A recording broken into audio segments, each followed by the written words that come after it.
Everyone, आज हम पढ़ेंगे हड़प्पा सभ्यता, जिसको सिंधु सभ्यता के नाम से भी जाना जाता है। इसमें हम सब 2500 ईसा पूर्व से लेकर के 1750 ईसा पूर्व तक के हड़प्पा सभ्यता के पूरे इतिहास को जानेंगे। जो हमारा पहला क्वेश्चन है उसमें कहा गया हड़प्पा सभ्यता का सर्वाधिक मान्यता प्राप्त काल है, तो 2500 ईसा पूर्व से 1750 ईसा पूर्व तक। सिंधु घाटी की सभ्यता के समकालीन नहीं थी, तो साथियों ग्रीक की सभ्यता के समकालीन नहीं थी। क्वेश्चन नंबर 3 है, सिंधु घाटी की सभ्यता कहाँ तक विस्तृत थी? ये थी पंजाब, राजस्थान, गुजरात, उत्तर प्रदेश, हरियाणा, सिंध और बलूचिस्तान। क्वेश्चन नंबर 4 है, सिंधु घाटी की सभ्यता में घोड़े के अवशेष कहाँ मिले हैं? तो ये मिला है साथियों सुरकोटड़ा में। ठीक है। क्वेश्चन नंबर 5, सिंधु घाटी स्थल कालीबंगन किस प्रदेश में है? तो यह है राजस्थान में। क्वेश्चन नंबर 6 है, किस पदार्थ का उपयोग हड़प्पा काल के मुद्राओं के निर्माण में मुख्य रूप से किया गया था? तो सेलखड़ी का उपयोग किया गया था। क्वेश्चन नंबर 7, हड़प्पा सभ्यता किस युग की है? तो यह है कांस्य युग की। क्वेश्चन नंबर 8 है, सिंधु घाटी सभ्यता के लोगों का मुख्य व्यवसाय क्या था? तो यह था साथियों व्यापार। क्वेश्चन नंबर 9 है, हड़प्पा सभ्यता के निवासी थे शहरी। क्वेश्चन नंबर 10 है, सिंधु घाटी सभ्यता के घर किससे बनाए गए थे? तो ईंटों से। क्वेश्चन नंबर 11 है, हड़प्पा वासी किस वस्तु के उत्पादन में सर्वप्रथम थे? तो वो था कपास। क्वेश्चन नंबर 12, हड़प्पा सभ्यता का सर्वप्रथम खोजकर्ता कौन था? तो वो थे दयाराम साहनी। क्वेश्चन नंबर 13, सिंधु सभ्यता का पंतनगर बंदरगाह कौन सा था? तो वो था साथियों लोथल।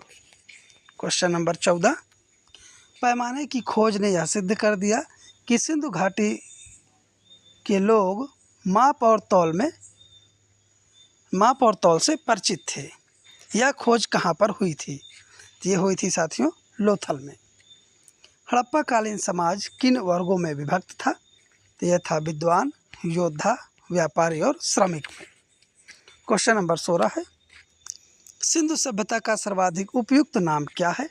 तो वह है साथियों हड़प्पा सभ्यता। क्वेश्चन नंबर 17, हड़प्पा सभ्यता की खोज किस वर्ष में हुई थी? तो यह हुई थी 1921 में।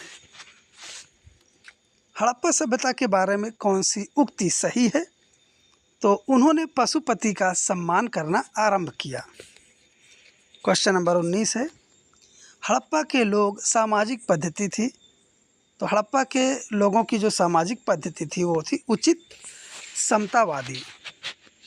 क्वेश्चन नंबर 20 है, सिंध का नखलिस्तान, जिसको बाग भी बोला जाता है, हड़प्पा सभ्यता के किस पुरा स्थल को कहा गया था? तो ये साथियों मोहनजोदड़ो को कहा गया था। क्वेश्चन नंबर 21 है, हड़प्पा सभ्यता के संपूर्ण क्षेत्र का आकार किस प्रकार का था? तो ये था त्रिभुजाकार।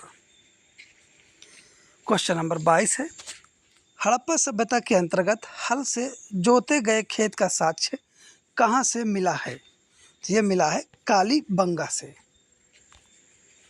सैंधव सभ्यता की ईंटों का अलंकरण किस स्थान से मिला है? तो ये मिला है साथियों कालीबंगा से। क्वेश्चन नंबर 24 है, मोहनजोदड़ो कहाँ स्थित है? तो ये स्थित है सिंध में। क्वेश्चन नंबर 25, सिंधु सभ्यता में बृहत स्नानागार पाया गया है। तो कहाँ से पाया गया है? तो मोहनजोदड़ो में। क्वेश्चन नंबर 26, सिंधु सभ्यता की मुद्रा में किस देवता के रामतुल्य चित्रांकन मिलता है?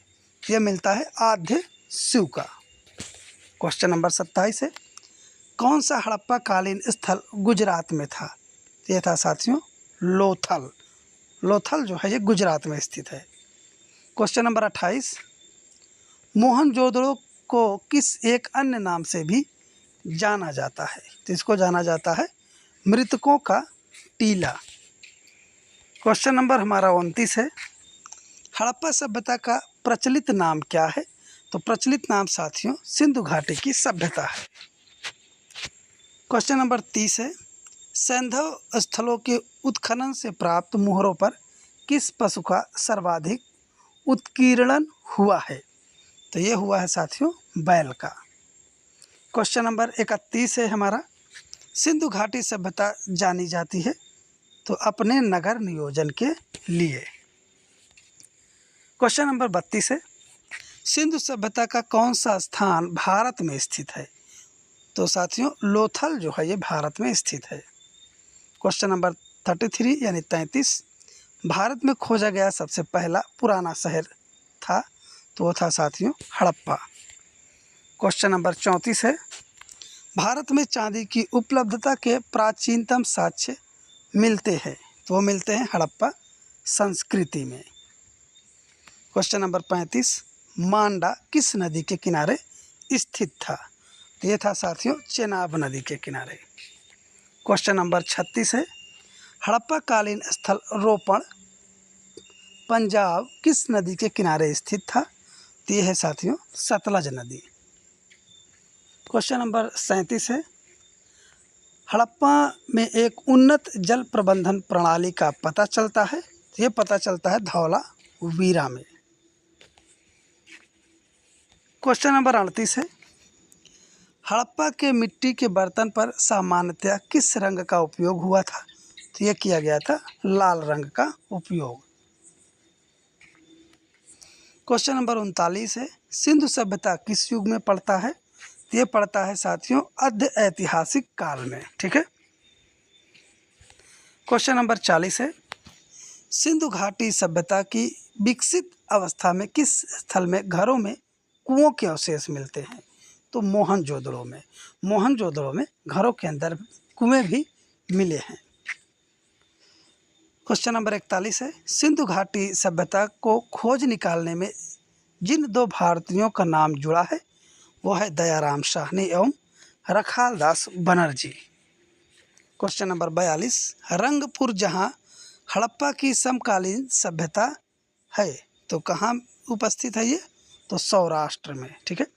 रंगपुर जो है ये भी हड़प्पा के समकालीन ही सभ्यता थी, ये स्थित थी सौराष्ट्र के अंदर।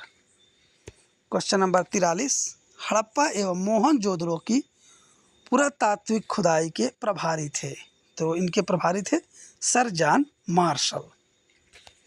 क्वेश्चन नंबर 44 है, किस पशु की आकृति जो मुहर पर मिली है जिससे ज्ञात होता है कि सिंधु घाटी एवं मेसोपोटामिया की सभ्यताओं के मध्य व्यापारिक संबंध थे? तो ये था साथियों बैल। बैल के मुहर से हमें जानकारी मिलती है कि जो सिंधु सभ्यता थी और जो मेसोपोटामिया की सभ्यता थी दोनों के मध्य में एक व्यापारिक संबंध था। क्वेश्चन नंबर 45 है, सिंधु घाटी के लोग विश्वास करते थे मात्र शक्ति में। क्वेश्चन नंबर 46 है, सिंधु स्थल समुद्र तट पर नहीं था। कौन सा नहीं था साथियों? तो कोट दीजी। कोट दीजी जो सिंधु स्थल है वो समुद्र तट पर स्थित नहीं था। क्वेश्चन नंबर 47 है, कौन मोहनजोदड़ो की सबसे बड़ी इमारत मानी जाती है? तो सबसे बड़ी इमारत मानी जाती है विशाल अन्नागार जिसको हम धन्य कोठार भी बोलते हैं। क्वेश्चन नंबर 48 है, हड़प्पा कालीन लोगों ने नगरों में घरों के विन्यास के लिए कौन सी पद्धति अपनाई थी? ये पद्धति अपनाई गई थी ग्रिड पद्धति में। क्वेश्चन नंबर 49 है, हड़प्पा वासी किस धातु से परिचित नहीं थे? तो ये साथियों थे लोहा से, यानी हड़प्पा के लोग लोहा से परिचित नहीं थे। क्वेश्चन नंबर 50, किस हड़प्पा कालीन स्थल से युगल समाधान का साक्ष्य मिला है? तो यह मिला है लोथल से।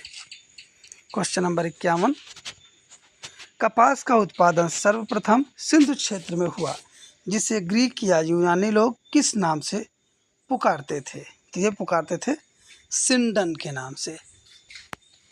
क्वेश्चन नंबर 52 है, हड़प्पा के काल का तांबे का रथ किस स्थान से प्राप्त हुआ है? तो ये दैमावाद से प्राप्त हुआ है।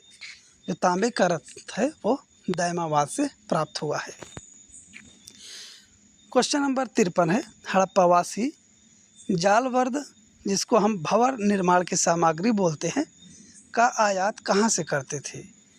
तो ये साथियों करते थे हिंदू कुश क्षेत्र के बदखस्सा से। ठीक है। क्वेश्चन नंबर 54, किस हड़प्पा कालीन स्थल से